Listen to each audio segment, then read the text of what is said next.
Tale of the Mosquitos.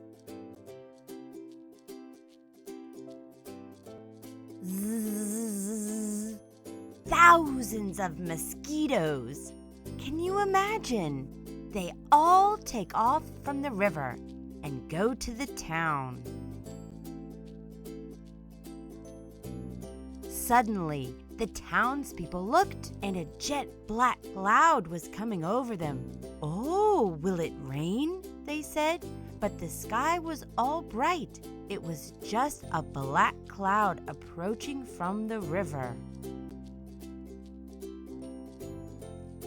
They immediately went to the old wise man of the village. Grandpa, you know, something black is coming from the river to us. What could it be?" they asked. The wise man took a look and said, "These mosquitoes enter the houses, close the doors, windows, and everywhere.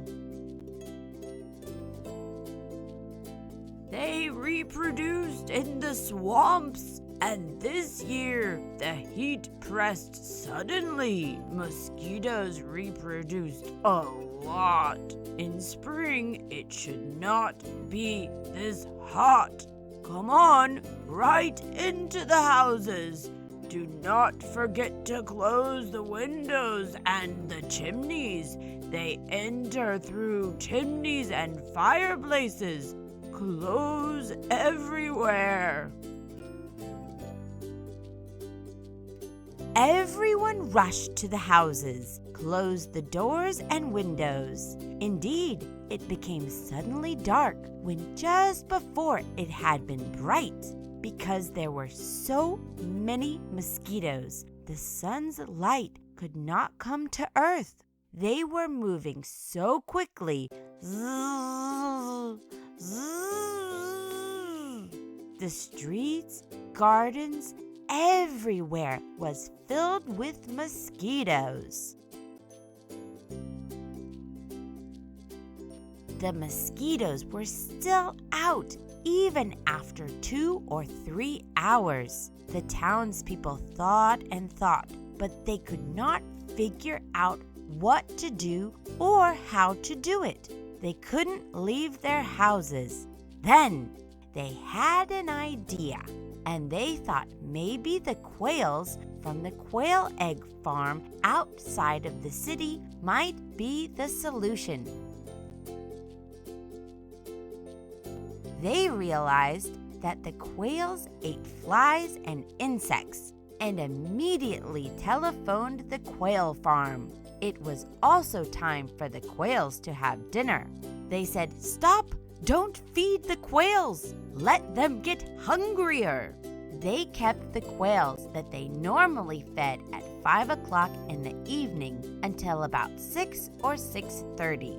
Now, the quails started pecking at the windows because they were hungry. Click, click, click.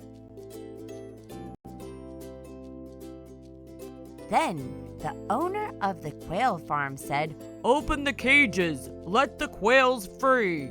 The farm was a little bit outside of town, so there were no flies around, and the birds easily flew away.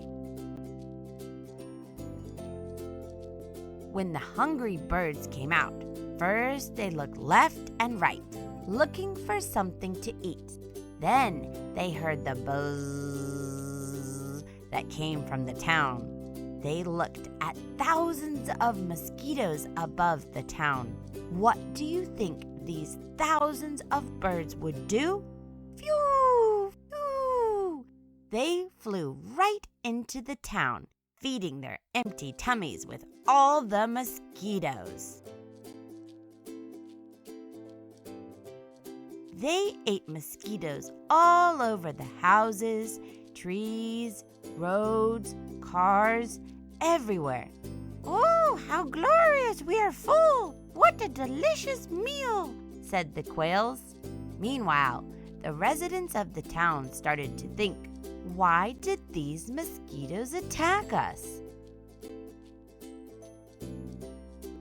What did they learn then? Turns out These quails were caught for their eggs by the owner of the farm from the side of the river.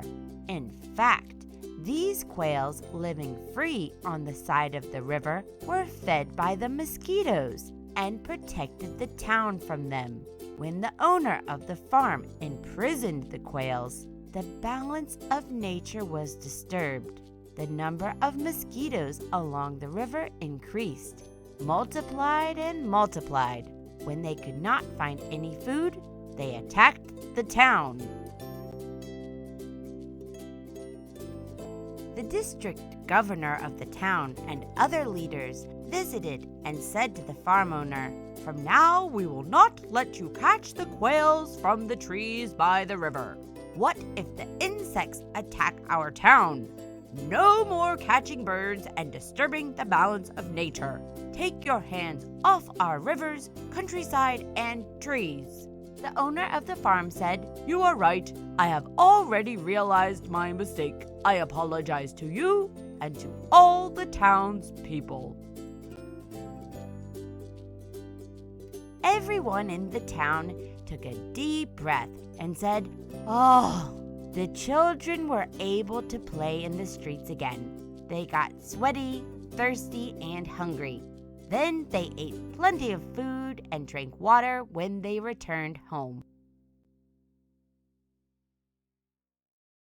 They took their baths and brushed their teeth. They got into their beds early because they were tired. When their parents told them fairy tales, stories, and lullabies, they fell asleep right away. 3 apples fell from the sky. 1 came for the townspeople, 1 for those who care about nature, and 1 came for the one who listened to this tale. The end.